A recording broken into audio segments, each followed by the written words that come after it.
Warahmatullahi taala wabarakatuh. Salam. Alhamdulillah, alhamdulillahilladzi hadana li hadza wa ma kunna linahtadiya laula an hadana Allah. Wassalatu wassalamu ala Rasulillah wa ala alihi wa sahbihi wa man wala. Rabbi ishrah li sadri wa yassir li amri wa hlul 'uqdatam min lisani yafqahu qawli. Subhanaka la ilma lana illa ma 'allamtana innaka antal 'alimul hakim. La haula wa la quwwata illa billahil 'aliyyil 'azim. Yang saya berikan surah barisan pengurusan dan kepimpinan surau Blok F. Seterusnya kepada ibu-ibu, bapa-bapa, abang-abang dan saudara-saudari yang dikasihi sekalian.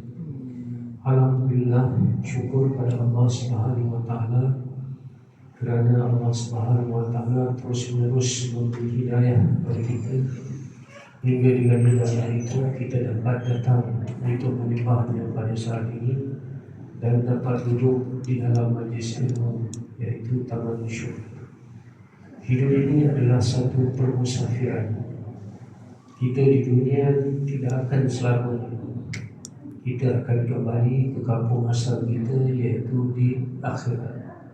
Di akhirat hanya ada dua tempat saja. Sama ada kita masuk di dalam syurga, Allahumma rzuqna, na'udzubillah, kalau kita ditentukan ke dalam neraka. Jadi hidup yang singkat ini adalah untuk kita berbekal. Di dalam Al-Quran Allah Subhanahu wa taala menegaskan, "Fatazawwadu fa inna khairaz zadi taqwa." Berbekallah, dan sebaik-baik bekal adalah takwa. Kita bukan lagi orang yang bertakwa, tetapi kita sentiasa meniru amalan-amalan orang yang bertakwa. Supaya dengan kita meniru orang bertakwa itu, insya-Allah Allah Subhanahu wa taala akan memilih kita untuk menjadi orang yang bertakwa. Pada malam ini saya ingin berkongsi dengan tuan-tuan dan puan-puan tentang persediaan kita untuk menghadapi Ramadan. Lebih kurang 25 hari lagi, 20 hari lagi. Subhanallah, kita mudah-mudahan kita disampaikan ke bulan Ramadan yang penuh dengan barakah, kebaikan yang sentiasa berkembang ini. Saya ada selalu diminta berceramah tajuk andainya Ramadan ini Ramadan yang terakhir, selalu itu. Subhanallah, kita tidak tahu sama ada Ramadan 1447 ini adalah Ramadan yang terakhir kita. Kita pun tak tahu. Kerana tidak ada siapa pun yang menjamin kita akan hidup 22 hari lagi. Mungkin Ramadan yang terakhir kita bukan 1447, tapi 1446 yang lalu. Sebab itu kita dianjurkan senantiasa berdoa masuk saja bulan Rajab. Allahumma barik fi Rajab wa Sya'ban wa balighna Ramadan. Minta kita ni disampaikan ke bulan Ramadan. Cuma kita andaikan Ramadan yang terakhir. Bila kita kata yang terakhir ni, kita tidak akan berpeluang lagi untuk bertemu dengan Ramadan pada masa-masa akan datang. Bila kita rasa itu adalah Ramadan yang terakhir, maka kita akan bersungguh-sungguh kali ini untuk melaksanakan Ramadan ini hingga Ramadan ini menjadi Ramadan yang terbaik, sebelum kita bertemu dengan Allah Subhanahu wa taala. Kita lihat para sahabat Rasulullah sallallahu alaihi wasallam, mereka telah bersedia untuk menghadapi Ramadan 6 bulan sebelum Ramadan tiba. 6 bulan. Dan apabila tiba bulan Ramadan, mereka betul-betul fokus, serius untuk memanfaatkan Ramadan itu. Dan apabila tiba Syawal dan bulan-bulan seterusnya, mereka berdoa supaya amalan mereka dalam Ramadan itu diterima. Jadi 6 bulan sebelum Ramadan mereka berdoa supaya bersiapan supaya dapat Ramadan yang terbaik, amalan yang terbaik. 6 bulan selepasnya mereka pula dia berdoa supaya amalan mereka itu diterima. Subhanallah, begitulah ya para sahabat umumnya salafus saleh. Walaupun mereka banyak beramal, tetapi dalam hati mereka merasakan mungkin amalan itu tidak diterima, sama ada tidak ikhlas ataupun tercampur dengan perkara-perkara yang boleh membatalkan amalan. Lebih-lebih lagi kita lah umat akhir zaman ini yang sedikit saja amal. Mudah-mudahan kita akan terus berdoa untuk dapat amalan-amalan kita diterima oleh Allah Subhanahu Wa Taala. Kita ingin mencapai Ramadan yang terbaik. Maksud yang terbaik ini apa katanya? Kata-kata kita nak jadikan Ramadan kali ini ialah Ramadan yang terbaik. Jadi maksud terbaik itu apa? Maksud terbaik ialah apa bila tercapai tujuan kita berpuasa. Kita lihat dalam Al-Quran Allah Subhanahu Wa Taala telah menegaskan ya ayyuhalladzina amanu kutiba alaikumusshiyam kama kutiba alal ladzina min qablikum la'allakum tattaqun. Jadi puasa ini yang kita laksanakan, kita buat adalah untuk mendapat takwa. Perkataan la'allakum itu tidak semudah itu. Bila la'allakum tattaqun, dia mesti betul-betul dengan gigih, betul-betul dengan usaha yang kita buat yang terbaik, dan kita korbankan masa tenaga kita untuk menghadapi Ramadan itu. Kita laksanakan puasa, barulah la'allakum tattaqun. Kerana di sana ada hadis daripada Rasulullah sallallahu alaihi wasallam betapa ramai orang yang berpuasa tetapi tidak dapat apa-apa kecuali lapar dan dahaga saja. Jadi kita takkanlah puasa kita tahun demi tahun daripada umur kita. Kita mula berpuasa ni kalau orang Melayu daripada umur 7 tahun katalah 15 tahun. Kalau umur kita 15 tahun sampai sekarang, berapa puluh kali kita berpuasa. Takkanlah puasa kita itu setakat kita nak dapat lapar dahaga saja. Mudah-mudahan kita dapat puasa orang yang bertakwa. Kerana orang yang bertakwa saja yang selamat di dunia, dan orang yang bertakwa saja selamat di akhirat.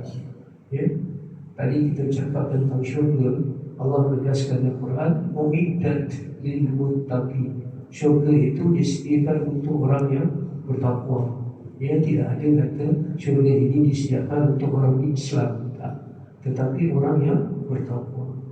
Jadi peluang terbaik untuk kita mendapat takwa ini adalah pada bulan Ramadan ini, insya-Allah. Supaya kita ni, puasa kita ini sekurang-kurangnya dapat mendapat tingkat puasa orang yang soleh. Menurut Imam Ghazali rahimahullah, puasa kita ni terbagi kepada 3. Selalu kita dengar pertama, puasa orang awam. Yang kedua, puasa khusus. Dan yang ketiga, puasa khusus berkhusus. Puasa orang awam ni macam mana? Orang awam ni dia menjaga perkara-perkara yang dia tidak melakukan perkara-perkara yang boleh membatalkan puasa, menahan makan dan minum daripada terbit fajar sampailah terbenam matahari. Dia hanya menjaga tak makan dan tak minum saja. Jadi puasa itu macam mana? Puasanya sah. Tetapi puasa itu tidak dikira dapat mencapai takwa. Kenapa? Mulutnya tidak berpuasa, mulutnya ataupun lidahnya berkata sesuatu yang buruk, memfitnah, berbohong, mengadu domba dan sebagainya. Telinga tak berpuasa, dengar perkara-perkara yang haram. Mata juga tidak berpuasa. Jadi ini adalah puasa orang awam. Dapat apa? Minal ju' wal atash. Dia dapat lapar dan dahaga saja, kosong. Tetapi kita nak sekurang-kurangnya kita dapat puasa yang tahap yang kedua, iaitu puasa orang soleh. Puasa orang soleh ni macam mana? Bukan saja tak makan, bukan saja tak minum, bukan saja tidak melakukan perkara-perkara yang membatalkan puasa, tetapi panca indera mereka pun turut berpuasa. Ya, mata berpuasa, ya, menahan. Sebab puasa itu kalau dalam bahasa Arabnya siam. Siam itu artinya apa? Menahan. Jadi orang yang di tahap puasa khusus ini, dia menahan pandangan daripada perkara-perkara, melihat perkara yang haram, ya, menahan lidah daripada berkata perkara-perkara yang mungkar, ya, menahan telinga daripada apa sahaja yang boleh membawa kepada dosa. Orang kata yang boleh membawa kepada dosa ni apa? Muzik lah, ini tak mendengar orang mengumpat, itu pun, ya, yang kita kena elakkan di bulan puasa. Sekurang-kurangnya kita dapat puasa orang soleh. Saya tegaskan lagi, bukan sahaja menjaga tak makan dan tak minum serta tidak melakukan perkara-perkara yang membatal puasa, tetapi mereka juga orang soleh ini dijaga panca inderanya. Jadi mulai, ya, puasa kali ini mudah-mudahan kita sampaikan kali ini kita tekad sungguh-sungguh, ya, kita nak puasa orang-orang yang soleh. Tapi di sana kita lihat ada lagi satu puasa yang tinggi. Sebab itu kita ni, ya, kita tak boleh tengok orang di bawah dalam ibadah ni. Kadang-kadang kita tengok orang bawah, aku puasa juga, ada orang yang tak puasa. Kalau macam tu, ya, cuba tengok orang yang lebih tinggi. Puasa yang dikatakan khusus, iaitu para nabi, para rasul. Mereka ni puasa mereka sehingga hati dan fikiran mereka pun tak ingat lain, tak ingat Allah. Sebab tu kalau kita tengok Imam Syafi'i rahimahullah boleh 60 kali khatam Quran dalam bulan puasa. Artinya satu hari 2 kali khatam Quran. Artinya macam mana tu? Hidup dalam Quran saja lah. Fikiran, hati, semua dengan Allah pada bulan puasa. Ini tinggi lah. Kalau kita tengok, wah, ada orang yang lebih tinggi daripada kita. Jadi kita semangat nak mungkin, ya? Jangan tengok orang yang bawah daripada kita, ya? Ramai lagi orang puasa itu, puasa yang yuk, kan tak sah gitu lah, kita tak tengok lah itu. Subhanallah. Sebab itu untuk kita berjaya mendapat puasa, sekurang-kurangnya puasa orang soleh ini, kita perlu membuat persediaan. Kita kena buat persiapan. Kalau kita nak berjaya, apa saja kita kena buat persiapan, ya. Sebab, ya, dikatakan, ya, untuk kita berjaya, ya, kata hukama, hendaklah kita buat persiapan, ya. Persiapan tu disuruh apa? Nanti kita tengok satu-satu, ya, insya-Allah. Kalau kita nak menghadapi musuh lahir kita, orang Islam ni ada 5 musuh, ya. Dan 5 ni terbagi kepada 2, musuh lahir dan musuh batin, ya. Pertama, musuh lahir kita ialah orang-orang kafir, Yahudi dan Nasrani. Kita tengok sekarang, ya, mereka bermaharajalela betul, orang Yahudi dan Nasrani, ya. Macam kita tak boleh nak buat apa, ya. Ini satu, Yahudi dan Nasrani. Yang kedua, orang-orang munafik. Orang munafik ni, wah, lebih berbahaya daripada orang kafir ni. Ya, sebab kalau orang kafir kita boleh nampak perbuatan dia, tetapi orang-orang munafik ni yuzhirul Islam wa yubtinul kufr. Dia ni macam kita solat juga, macam kita puasa juga, tetapi hatinya memusuhi Islam. Sebab tu dalam surah Al-Baqarah kita lihat, ya, penerangan tentang orang kafir sikit, penerangan tentang orang yang bertakwa sikit, beriman. Tapi yang banyak sekali apa? Penerangan tentang orang munafik. Payah mereka ni.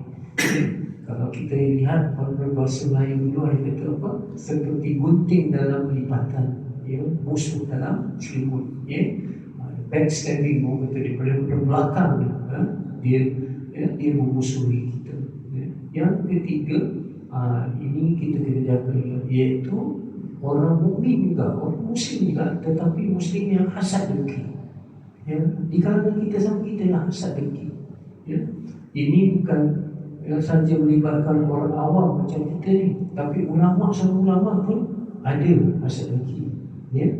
Kalau kita baca sejarah Imam Bukhari, ya, Imam Bukhari ni kita kata hadis Sahih Bukhari ni, kalau kata hadis tu daripada Sahih Bukhari dah tak ada lagi dah. Orang kata, ya, nak diragukan apa sebagainya. Tapi tahukah kita Imam Bukhari mati ketika dia dalam pelarian. Dia datang daripada dia fitnah, dia pergi ke punya Samarkand, dari Samarkand orang fitnah lagi. Siapa yang fitnah? Ulama juga. Akhirnya pada malam hari raya, bila dia nak masuk ke rumah saudara dia, nak pergi ke kampung halaman dia, datang lagi pesan daripada pemerintah waktu itu, kata suruh keluar lagi. Dia pun keluar dalam keadaan yang sakit dan akhirnya meninggal dunia di tepi jalan. Begitu. Jadi ini memberitahu kita bukan saja kita orang awam ni, tetapi para ulama pun tak selamat daripada hasad lagi. Kita banyak amal, puasa banyak, kadang-kadang sedekah banyak, tapi kalau ada hasad lagi, macam amalan kita ni macam kayu-kayu kering yang dimakan oleh api, yang dibakar oleh api. Katalah kita duduk kat sini ni, kita duduk di ruang ni, tiba-tiba ada orang datang bagi tahu rumah terbakar, rumah kita terbakar, kita akan keluar, betul-betul kita akan segera panggil pompos, sebentar itu kita nak padamkan rumah kita. Api di rumah kita, kebakaran di rumah kita. Tetapi kalau kita nampak amalan-amalan kita terbakar, tak ada nilai, haba'an mansura saja. Kalau dalam Quran macam debu-debu saja, kita tak risau. Padahal rumah ni memang tak kekal. Yang kekal apa dia? Amalan kita. Jadi kita kena jaga semua-semua, jangan kita dapat kata penyakit mazmumah itu hasad dengki. Sebab itu kita perlu gembira dengan kegembiraan orang, kita kena bersedih dengan kesedihan orang. Tak boleh kita kata kenapa orang tu dapat, aku tak dapat. Kemudian bila timbul lagi, kita cakap, kita buat sesuatu supaya nikmat orang tu hilang. Dia kaya tu sebab apa? Sebab rasuah. Dia boleh anak-anak dia pandai, dia macam ni. Jadi kita buat satu daripada keluarkan lidah kita, perkataan kita dan perbuatan kita untuk menghilangkan nikmat itu, hasad dengki. Dan yang keempat ialah syaitan. Syaitan musuh yang tak pernah tidur, sentiasa ada dengan kita. Subhanallah, yang paling akhir sekali ialah nafsu. Nafsu ini. Jadi para ulama kata musuh batin, iaitu syaitan dan hawa nafsu ni lebih berbahaya daripada musuh lahir. Jadi kalau kita tengok orang-orang Israel sekarang buang Gaza, gini banyak bunuh, tetapi yang paling bahaya sekali bukan orang kafir. Dia memang mereka adalah musuh kita, tetapi yang paling bahaya nafsu. Sebab tu Rasulullah kata, anta aduwika nafsu kallati baina jambaika, kata Rasulullah. Musuh yang paling jahat, yang paling nak merosakkan kamu adalah nafsu yang ada di dalam dada kamu. Jadi sebab apa kita kata itu? Kalau kita berjaya mengalahkan musuh batin kita, insyaAllah kita akan berjaya menghadapi musuh lahir kita. Tetapi banyak di antara kita kalah dulu menghadapi hawa nafsu, kalah dulu dengan tipu daya syaitan, barulah kita kalah dengan musuh lahir kita. Subhanallah. Kalau kita tadi kata orang munafik ni musuh dalam selimut, gunting dalam lipatan, nafsu ni musuh yang ada dalam diri kita, bukan dalam selimut, dalam diri kita, yang sentiasa nak mengajak kepada kejahatan. Jadi subhanallah, kalau kita nak menghadapi musuh lahir di dalam Al-Quran, Allah Subhanahu wa taala menegaskan wa'iddu lahum mastata'tum min quwwah. Hendaklah kamu bersedia sungguh-sungguh dengan kekuatanmu. Min ribatil khair, kata dengan tentera berkuda. Dalam Quran itu, kamu nak menghadapi musuh-musuh lahir kamu iaitu kafir musyrikin waktu itu, siap sedia dengan kekuatan yang paling canggih waktu itu, iaitu tentera berkuda. Kalau kita sekarang ni, kita nisbahkanlah, kalau nak menghadapi musuh lahir pun Allah suruh kita bersedia, apatah lagi kita nak menghadapi musuh batin kita, iaitu nafsu pada bulan Ramadan ini. Jadi kita perlu, kita wajib buat persiapan, insya-Allah. Jadi apakah persiapan yang perlu kita buat ini? Ini apa yang kita buat untuk menghadapi puasa kita kali ini, supaya puasa kali ini lebih baik daripada sebelumnya. Subhanallah, yang pertama kita nak jaga ialah kita nak buat persiapan ada empat persiapan yang kita nak buat. Pertama, persiapan perasaan kita, emosi kita, perasaan. Yang kedua, persiapan akal kita. Yang ketiga, persiapan hati kita atau jiwa kita. Dan yang keempat, persiapan fizikal, badan kita dan material, harta kita. Okey, kita tengok satu-satu. Saya cepatkan saja, bukan kajilah Pertama disebut emosi, disebut perasaan. Apa yang kita perlu siapkan? Yang kita perlu siapkan perasaan kita bila nak bertemu dengan Ramadan, mesti gembira. Mesti gembira. Rasakan kegembiraan itu. Kenapa kita gembira? Kita bagi orang yang taat kepada Allah, mereka bergembira kerana di bulan Ramadan, subhanallah, amalan itu digandakan. Dalam bulan Ramadan ada malam Al-Qadar, lebih baik daripada 1000 bulan. Dalam bulan Ramadan dikata berbuka, makan pun dapat pahala. Menjelang buka puasa, doa mustajab, bangun sahur, semua berpahala. Subhanallah, kalau kita lihat pada bulan Ramadan ini, di sudut orang yang taat, ni pahala, ni pahala, ni pahala, ni pahala, banyak. Sehingga subhanallah, pahala itu bukan saja pahala, tetapi digandakan 70. Jadi ini ada kaitan dengan kita nak gembira ni. Ada kaitan dengan rasa kita. Maksudnya tak boleh kita rasa gembira dibuat-buat, tak boleh. Contoh saya beri contoh. Dalam syarat kita bertaubat, yang pertama, ini kita ambil dosa dengan Allah lah. Pertama, kita kena berhenti, betul tak? Berhenti buat dosa. Yang kedua, kita kena menyesal. Menyesal ni bukan mudah. Ada orang dia kata, tadi macam mana semua? Kita tinggal semua gajah. Steady je. Tak ada rasa menyesal, tak ada. Sebab apa? Dia tak tahu macam mana nilai sembahyang subuh yang tinggal. Dia tak tahu. Tapi katalah dia ada duit dalam beg duit dia, dalam wallet dia ada RM1,000 baru je ATM keluar. Kemudian di satu tempat masa makan tertinggal. Dia dah pergi dah.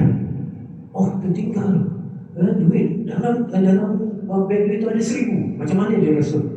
Allah, ni RM1,000 inilah, ni macam mana? Itu yang dia kata menyesal.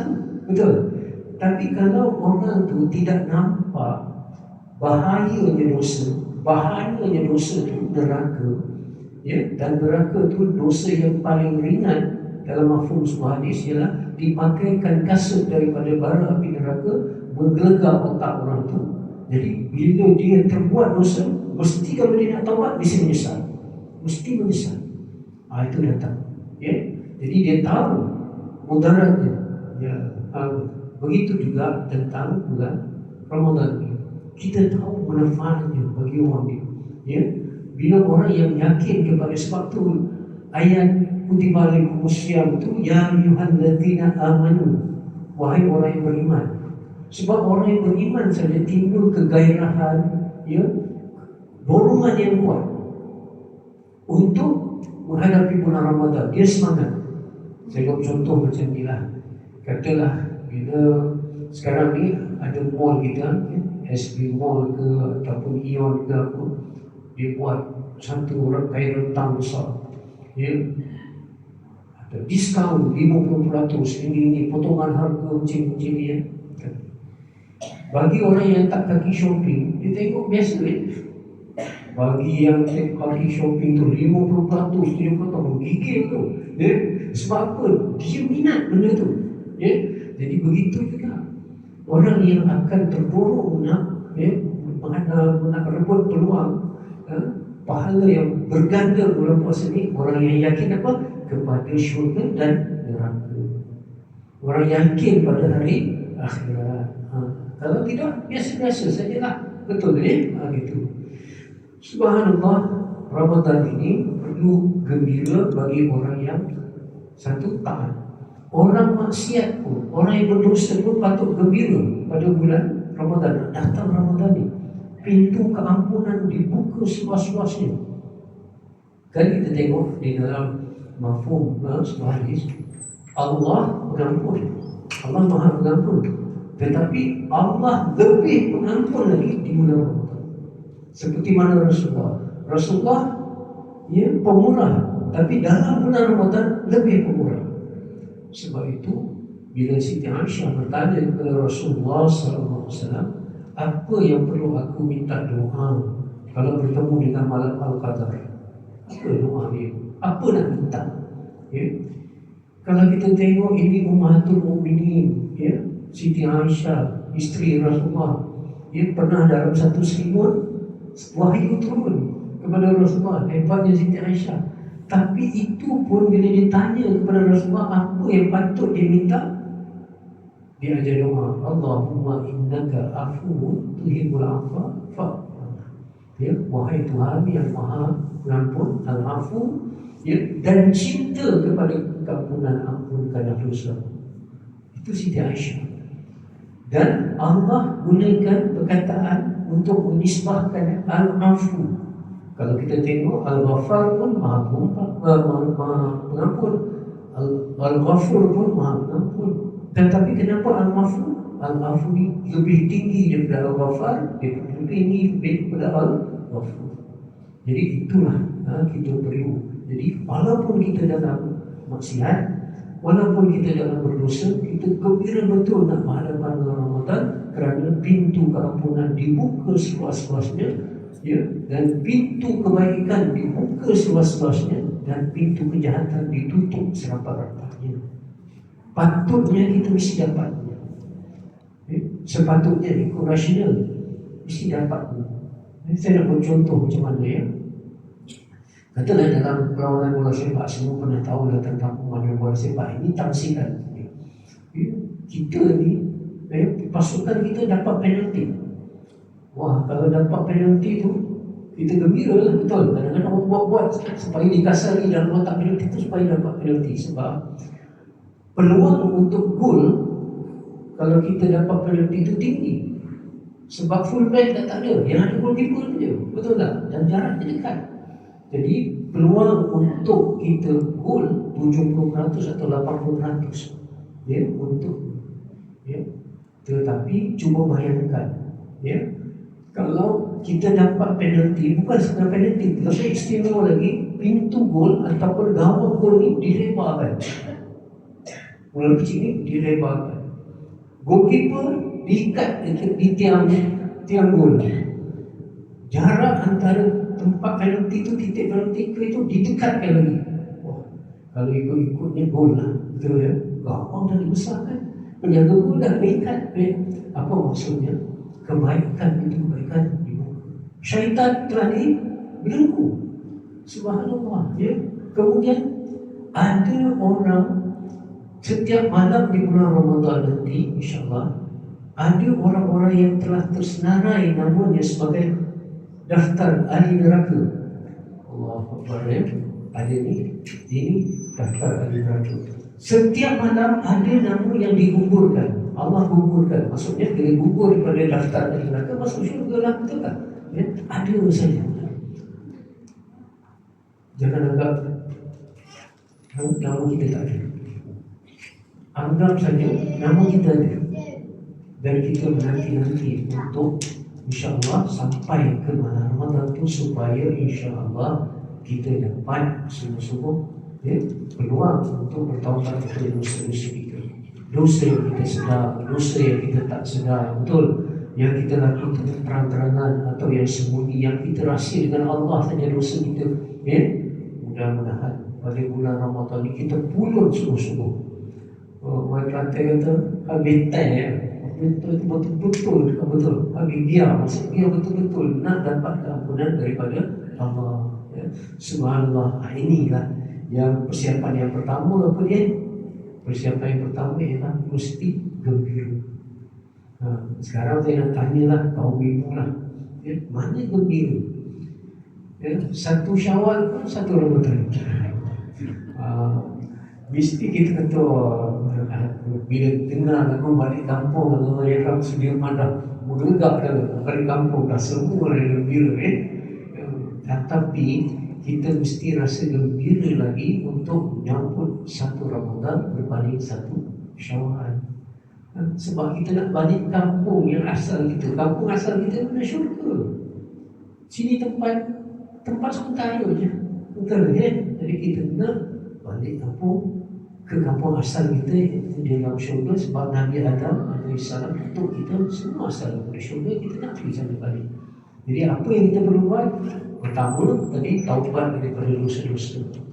Sebab itu saya teringat satu pesan daripada seorang ulama, ya, Allah yang ulama ini nama Jabir dah meninggal dunia. Ya. Dia kata gini, kalau di dalam bulan Ramadan pintu kebaikan yang banyak ni, ya, sehingga makan pun dapat pahala, bangun tidur dapat pahala, semua bangun sahur semua pahala. Boleh katakan udara Ramadan ni udara pahala semua. Tapi orang ni tak dapat juga nak buat, tak boleh nak buat. Nak datang tarawih, nak buka Quran satu pun tak boleh, nak buat kebajikan, nak bagi yang sedekah, semua berat. Apa kata ulama? Itulah adalah angkara dosa-dosa kita. Sebab itu bila nak masuk je bulan Ramadan, daripada sekarang mari kita bertaubat. Kerana dosa-dosa ini yang akan memberatkan hati kita untuk melangkah ataupun untuk melakukan satu kebaikan. Ya? Jadi bukan saja dosa kita dengan Allah, tapi dosa kita dengan sesama manusia. Ya? Suami minta maaf dengan isteri, isteri minta maaf dengan suami, ayah, ibu, apa salahnya minta maaf pada anak-anak, anak-anak minta maaf dengan kejiranan kita dalam ahli samkaya, minta maaf semua. Sebab bila dah taubat daripada dosa, baru ringan hati kita untuk beribadah. Kalau tidak, macam mana pun berat aja. Okay? Jadi mudah-mudahan kita biar diringankan untuk beribadah. Sebab tu kita kena minta Allah betul kepada Allah, ya, dengan doa Allahumma a'inna ala zikrika wa syukrika wa husni ibadatik. Jadi husni ibadatik itu maksudnya memperbaiki amalan puasa. Kita nak memperbaiki berbanding sebelum ini, insyaAllah. Itu apa? Ya. Okay. Yang kedua, persiapan akal. Persiapan akal ialah ilmu. Subhanallah, kata Imam Ghazali, ilmu adalah imam, manakala amal adalah makmum. Kalau kita berpuasa tidak ada ilmu, maka dikhawatiri puasa kita tertolak sebab kita tak ada ilmu. Ya? Sebab itu kita mesti mempersiapkan dengan ilmu, buat ulang kaji balik. Ya? Subhanallah. Kita harap puasa kita sekarang ni dia upgrade sikit lah ilmu puasa kita. Ya? Ataupun perbincangan kita tak ada sekedar macam oleh hidung batal Ustaz, itu je dah lama punya. Yang kita gunakan ilmu nak berpuasa pada umur 60 tahun ni adalah ilmu yang kita belajar masa sekolah rendah ni, tak pernah di-upgrade. Kalau cuba kita tengok kalau kita puasa ini apa? Puasa ini adalah modul latihan untuk mencapai takwa yang dibuat, yang ditunjukkan oleh Allah sendiri. Ada 4 modulnya. Ada modulnya apa? Yang kita perlu. Pertama siam. Siam ni apa? Puasa. Yang kedua qiyam, iaitu bangun malam. Yang ketiga Quran. Yang keempat sedekah. Ini 4 ni. Jadi kita tahu macam ni keadaan. So sekarang kalau ditanya kita kenapa kita berpuasa, masih ada kita menjawab. Jawapan itu tak salah, tetapi perlu diperhalusi.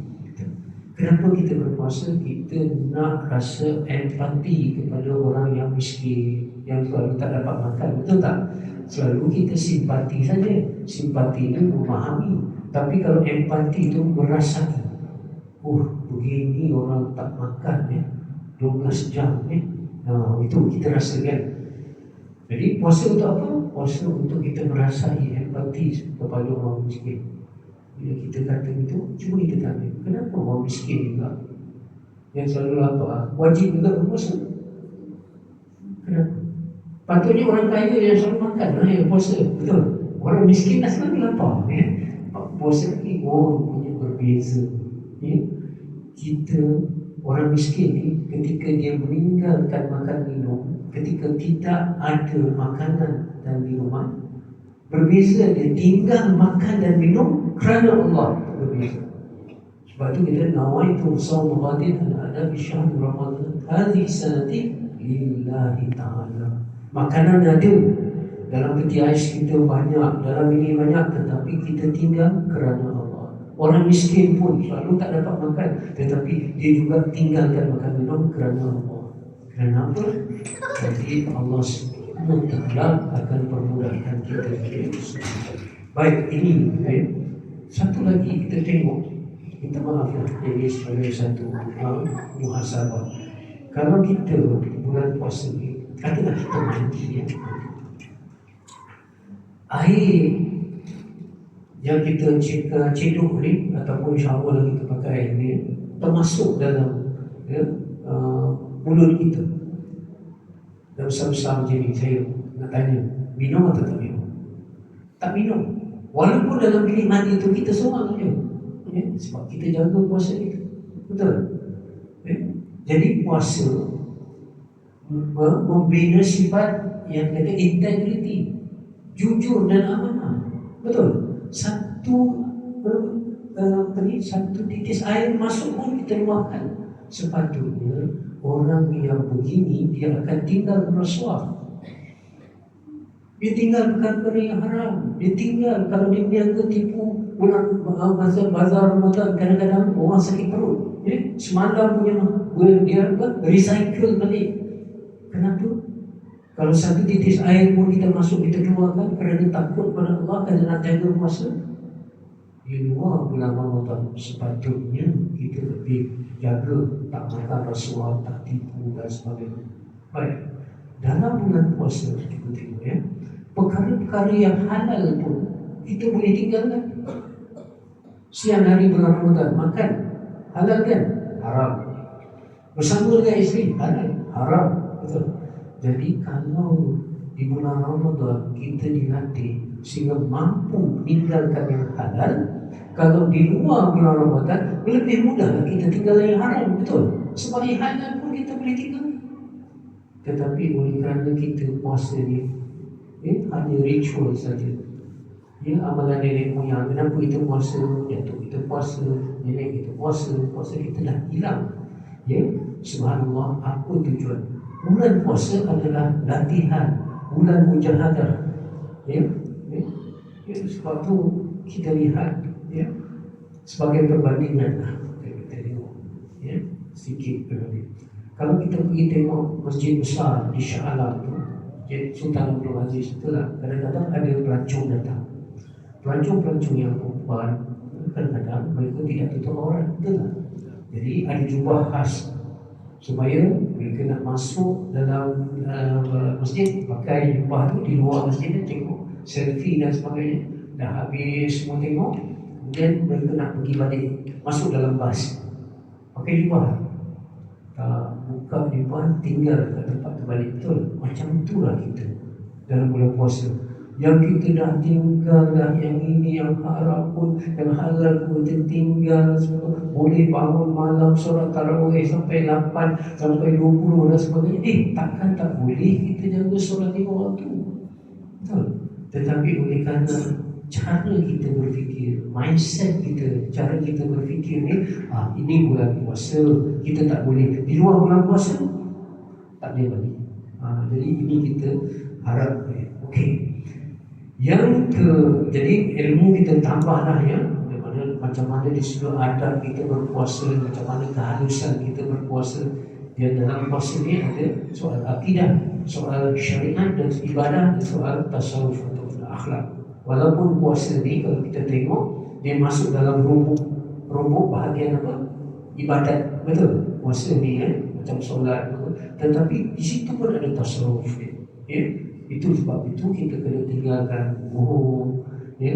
Kita tak kena hasad dengki dan sebagainya. Baik, hati. Hati, ini persiapan hati. Persiapan hati kita ini, subhanallah, ya, kita berharap sungguh-sungguh kita melaksanakan puasa ni dengan apa? Imanan wahtisaban. Betul-betul kita puasa kerana apa tadi? Kerana iman kita. Wahtisaban ni kata mengharapkan ganjaran. Sebab itu, ya, para ulama dia bagi fadilat-fadilat. Fadilat puasa ni begini, orang ni ganjarannya bersedekah macam ni, semua. Dan bila kita nak buat satu amalan tu di samping kerana Allah, dan kita juga nak menagih ganjaran yang ditawarkan oleh Allah kepada kita. Itu yang dikata harapan tu ihtisaban.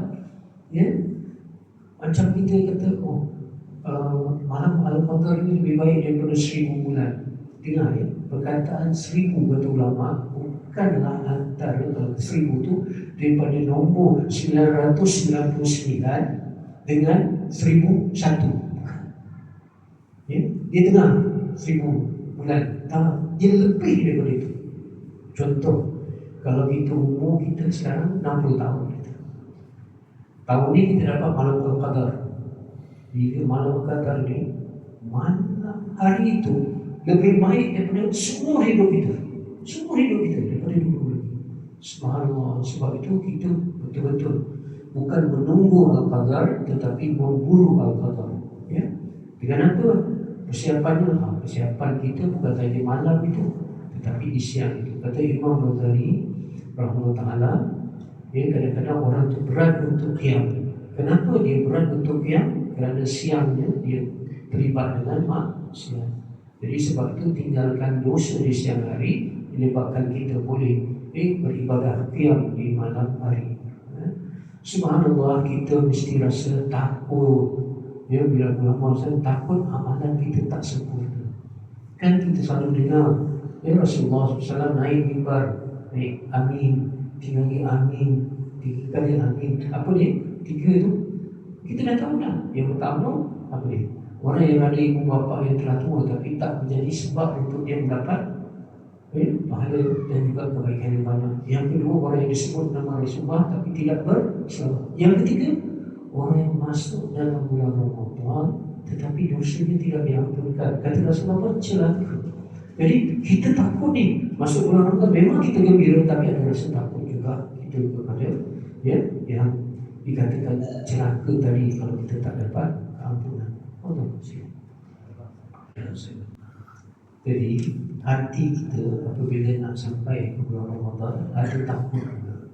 Takut Ramadan kali ini peluang untuk kita bertaubat terlepas begitu, peluang kita untuk menambah ketaatan dan pahala terlepas begitu saja. Jadi ada rasa takut sebab didoakan oleh malaikat Jibril, diaminkan oleh Rasulullah kecelakaan bagi mereka yang masuk bulan Ramadan tetapi tidak dapat keampunan daripada Allah. Tetapi jangan takut saja, 5 minit saja 5 minit. Jangan takut saja, mesti ada harap. Sebab itu kita dengan Allah ni mesti ada takut 50%, harap 50%. Nama dia dalam istilah tasawuf dia kata roja. Jangan kita seuzon dengan Allah dan jangan kita seuzon dengan diri kita. Macam mana? Tahun ni bulan puasa, tahun ni macam dulu lagi lah. Tiba-tiba dah habis, dah hujung, dah habis. Sebab kata ulama, bulan Rajab ialah bulan menanam benih, bulan Sya'ban bulan untuk kita menyiram benih, dan bulan Ramadan ialah kita menuai buah dia. Tengok Rajab tak buat apa-apa pun, Sya'ban tak apa, tak. Walau macam mana pun kita terus husnuzan dengan Allah, Allah boleh bagi keampunan kepada kita. Dan husnuzan dengan diri kita sendiri. Jangan kita sabotaj diri kita macam tahun ni macam dulu juga lah. Ini lah kata peribahasa Melayu, belum bertolak dah balik. Belum bertolak lagi dah balik dah awal. Kata tak boleh lah tahun ni macam ni. Baik, kelas sekali sikit. Persiapan fizikal dan material, badan kita perlu sihat. Jadi kita jaga ibu, bapa-bapa yang ada hypertension, ada diabetes, ada apa-apa, betul-betul kita jaga kesihatan. Supaya bila masuk dalam bulan Ramadan, tak ada kena go out, go in. Jadi kalau dah tak boleh nak solat, betul tak kan? Jadi kita sekarang pantang sungguh-sungguh. Nanti bulan puasa nanti kita tip-top, badan kita sihat untuk sampai. Betul ya? Itu kena jaga sungguh-sungguh kesihatan. Subhanallah. Yang kedua, sudut material kita ni, kalau selalunya kita sediakan baju raya, betul tak? Baju raya boleh kalau kita nak buat baju puasa. Bila kita kenapa? Bila kita dalam Quran kata kalau kita nak bersolat, kita mesti pakaian yang terbaik. Jadi kita nak tarawih ni, nak pakai yang terbaik dan sebagainya, betul? Tak salah. Kalau kita buat satu persiapan pakaian kita, kemudian rumah kita dah atur dah. Rumah kita ni mesti ibadah. Oh, kat sini nak sahur nanti, kat sini nak tadarus Quran, kat sini kita dah susun rumah kita supaya dia jadi musra ibadah. Sebab dalam hadis Allah hias syurga di bulan Ramadan. Jadi kita ambil lah macam tu juga, kita hias rumah kita di Ramadan. Tak salah juga nak hias rumah pada bulan Syawal, tapi boleh kita mulakan daripada bulan Ramadan. Dan yang akhir sekali, siapkanlah sedekah. Jangan tinggal satu hari dalam bulan Ramadan tanpa kita sedekah. Jadi awal-awal kita ambil dah satu surat, kita masukkan RM1, RM30. Jadi hari satu dah kita dah siapkan. Betul ya? Kalau nak tinggi lagi RM10, 3 kali 300 misalnya. Sebab subhanallah, selalu kita sikap ni, bila katalah ada orang miskin datang, adik-beradik kita ke anak saudara kita datang, dia datang rumah kita, nanti kita tak nak bagi duit tu, nanti nak bagi duit raya, betul tak? Sepatutnya yang paling afdal ialah bagi duit puasa, betul? Sebab pahala tu digandakan kat situ, ya? Tak salah lah kalau bulan hari raya pun kita bagi duit raya, tapi bulan puasa ni sepatutnya kita banyakkan bersedekah, insya-Allah. Ya, sebab itu mafhum kata ulama, kata apa, sedekah ini lebih tajam daripada doa. Sedekah ini lebih tajam, artinya lebih mustajab daripada doa. Wabihi wallahu a'lam bishawab. Kiranya ada kebaikan itu datang daripada Allah, terimalah. Ampun maaf ya ibu-ibu, bapak-bapak, sahabat-sahabat di sini. Tapi kalau ada yang betul, terimalah kerana datang daripada Allah, yang salah daripada kesilapan dan kekilafan saya. Assalamualaikum warahmatullahi wabarakatuh.